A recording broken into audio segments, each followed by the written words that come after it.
ஆளுமைகளாக தலைமையாகி சிறப்பித்த வாலிகண்டாபுரம் அரசு மேல்நிலைப்பள்ளி தலைமை ஆசிரியர் கா. செல்வராஜ் அவர்களே, அரசு ஆதி திராவிடர் நல உயர்நிலைப் பள்ளியினுடைய ஆலம்பாடியைச் சேர்ந்த தலைமை ஆசிரியர் முனைவர் கா. மாயகிருஷ்ணன் அவர்களே, அவர்களோடு வருகை தந்திருக்கிற அனைத்து நடுவர் பெருமக்களே, இந்த இனிய விழாவிற்கு வெற்றி பெற்ற உங்களை எல்லாம் வாழ்த்தி, உங்களை பாராட்டி சான்றிதழையும் பரிசையும் வழங்கி சிறப்பிக்க வருகை தந்திருக்கிற பெரம்பலூர் மாவட்டம் தொடக்கநிலை பள்ளிக்கூடங்களுடைய மாவட்ட கல்வி அலுவலர் கல்வியாளர் போற்றுதலுக்குரிய ஐயா கே. சங்கர் அவர்களே, இங்கே மதுரை மாவட்ட நாடக மகாஜன சங்கத்தினுடைய செயலாளராக பொறுப்பேற்று திருச்சி மண்டல பொறுப்பாளராகவும் பொறுப்போடு பணியாற்றிக் கொண்டிருக்கிற அன்பை சிறந்த அண்ணன் ஜி. வெற்றிவேல் அவர்களே, இந்த நிகழ்ச்சியிலே பங்கெடுத்துக் கொண்டிருக்கக்கூடிய ஆசிரியர் பெருமக்களே,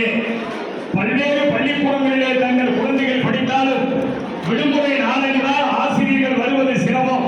பெற்றோர் அழைத்து சென்றால் போட்டிக்கு போய்க் கொள்ளுங்கள் என்று சொல்லுவதுதான் பள்ளிக்கூடத்தில் இருக்கிற வழக்கம்.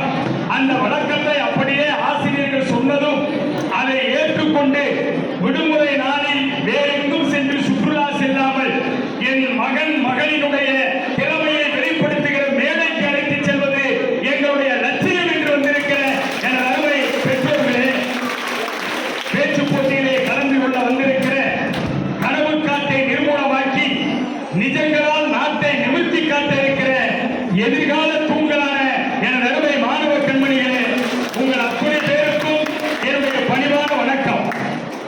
என்எம்எஸ் கல்வி திருவிழா என்பது இன்றைக்கு தமிழ்நாடு புதுச்சேரி மாநில அளவிலே ஜூன் 20ஆம் தேதி திண்டுக்கல் மாவட்டத்தில் தொடங்கி கோவை மாவட்டம் முடிந்து நேற்று திருவண்ணாமலை மாவட்டம் முடிந்து இன்றைக்கு தூத்துக்குடி மாவட்டத்தின் ஒரு பகுதியாக கோவில்பட்டியிலும், நாமக்கல் மாவட்டத்திற்கு திருச்செங்கோட்டிலும், பெரம்பலூர் மாவட்டத்திற்கு இங்கே பெரம்பலூர் நாடார் சங்கமும் என்எம்எஸ் மாவட்ட நிர்வாகிகளும் இணைந்து இந்த போட்டியை இன்றைக்கு நடத்தி கொண்டிருக்கிறார்கள்.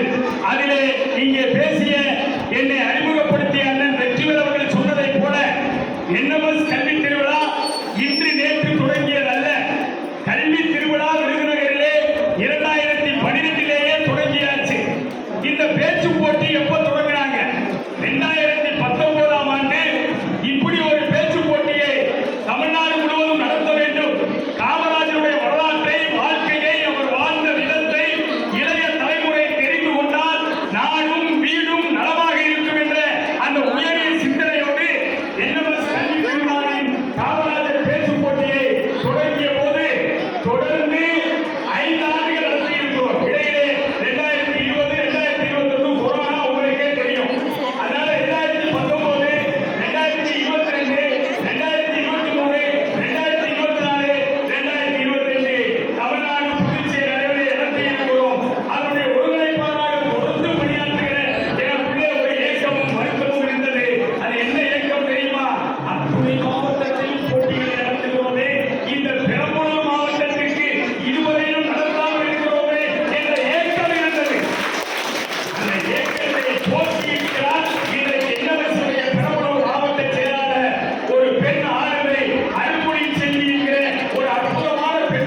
அவர் என்ன பேசுறாரு அப்படிங்கிறத உள்வாங்கிறதுக்காக இந்த அமைதியான சாலை நின்று பார்த்தார்.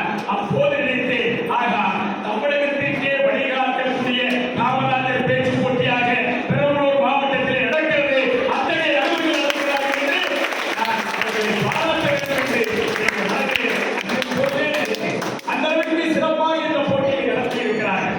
காலையிலே 7 மணிக்கு 6 மணிக்கு புறப்பட்டு வந்த நீங்கள் இவ்வளவு நேரமும் சுறுசுறுப்பாக இருக்கிறீர்கள் என்றால் உங்களை ஆற்றுப்படுத்திய விதம் NMSC-உடைய பெரம்பலூர் மாவட்ட செயலாளர் அருள்மொழி செல்வியாக இருக்கட்டும், அவருடைய அன்பு கணவர் இணைச் செயலாளராக இந்த சங்கத்திலே இருக்கக்கூடிய அழகேசனாக இருக்கட்டும், அவருடைய பிள்ளைகள் 3 புதல்வர்கள் என்று சொன்னார்கள். நான் பார்த்தேன், அம்மா செய்யறது அப்பாவுக்கு பிடிக்காது, அப்பா செய்யறது அம்மாவுக்கு பிடிக்காது, அம்மாவும் அப்பாவும் சேர்ந்து செய்யறது பிள்ளைகளுக்கு பிடிக்காது. ஆனால் இங்கே அம்மாவும் அப்பாவும் சேர்ந்து செய்வதற்கு முத்தமிழ் போல், முக்கணி போல், முக்கலர் போல் 3 புதல்வர்களும் கலவரங்கி இங்கே வாழ்கிறார்கள். அதுதான் ஒரு குடும்பத்துடைய மாண்பு. ஒரு பிள்ளைகளை எப்படி வளர்க்க வேண்டும், எத்தகைய பண்பாளர்களாக அவர்களை உருவாக்க வேண்டும் என்றால் இதைத்தான் நான் எதிர்பார்க்கிறேன். இன்றைக்கு சொல் பேச்சு பெரிதா, செல் பேச்சு பெரிதாங்கிற காலத்தில் வாழ்றோம்.